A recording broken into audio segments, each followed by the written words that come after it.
Here's the web page, the head of the front home page on the National Center for Science Education. Welcome to the home page of NCSE, a non-profit, tax-exempt membership organization working to defend the teaching of evolution against sectarian attack. We are a nationally recognized clearinghouse for information and advice to keep evolution in the science classroom and scientific creationism out. That's why they exist. I spoke in Berkeley last November, Berkeley, California. That's where these guys are located. I went and visited the National Center for Science Education. It's a little bitty storefront building. They had, I think, 4 or 5 employees, all crammed in this little building. I thought, this is the National Center for Science Education. Oh, yeah, but property's expensive in Berkeley, I understand, you know. Good place for them. I went in there. They didn't know who I was. I didn't tell them my name. I went in there, hey, what kind of information do you guys hear? I used to be a science teacher.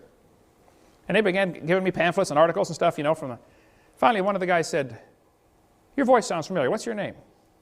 I said, Kent Hovind. He said, I thought so. They taped a piece of paper on the floor. It says, Kent Hovind stood here. And I understand they won't walk on it. They walk around it. One of the guys came to all 10 hours that I lectured at Berkeley and asked me question after question after question. Look, these folks are not the enemy. Now, they do work for him, but they're not the enemy, okay? Satan is the enemy. They're just blinded, that's all. They're willingly ignorant, like the Bible says.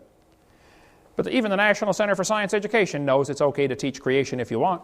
William Provine said, teachers and school boards in public schools are already free under the Constitution of the United States to teach about supernatural origins if they wish in their science classes.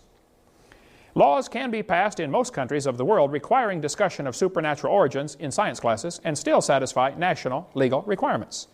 The harvest truly is plenteous, but the laborers are few.